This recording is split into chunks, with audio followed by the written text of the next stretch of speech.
আল্লাহ তাআলা কিয়ামতের কঠিন ময়দানে যেদিন স্বামী স্ত্রীকে চিনবে না, স্ত্রী স্বামীকে দেখে পালিয়ে যাবে, বন্ধু বন্ধুরে চিনবে না, পীর সাহেব মুরিদরে চিনবে না, মুরিদ পীর সাহেবরে চিনবে না, দলের কর্মী তার নেতারে চিনবে না, নেতা তার কর্মীরে চিনবে না, বন্ধু বন্ধুরে দেখে পালাবে। এই কঠিন মুহূর্তে সূর্যটা মাথার কাছে চলে আসবে, জমিনটা তামার জমিন হবে, আজকের জমিনের মতো নয়।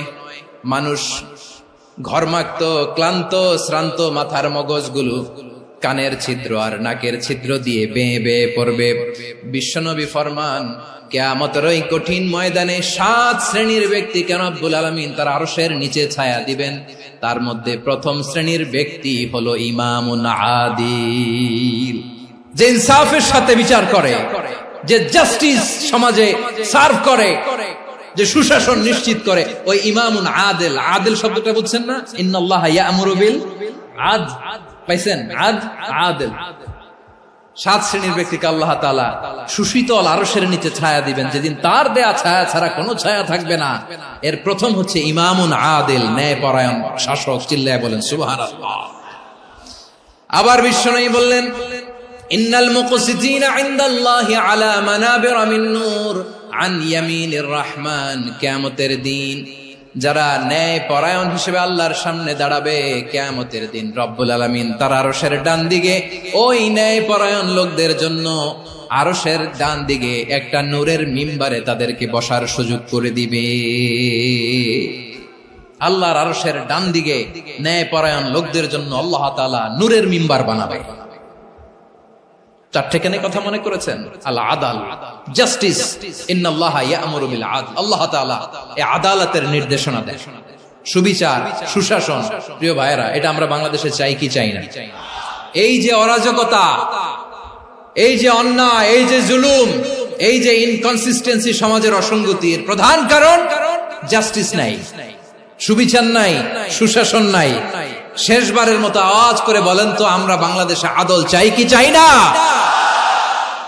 তাহলে প্রথম নির্দেশনা শেষ। আল্লাহ তাআলা তোমাদেরকে আদলের আদেশ দেন। এরপরে আল্লাহ বললেন, আমি তোমাদেরকে ইহসানের আদেশ দেই। ইন্নাল্লাহা ইয়া'মুরু বিল আদলি ওয়াল ইহসান। আমি তোমাদেরকে যেমনি আদলের নির্দেশনা দেই, তেমনি ভাবে তোমাদেরকে ইহসানের নির্দেশনা দেই। ইহসান, আওয়াজ করে সবাই বলেন তো ইহসান।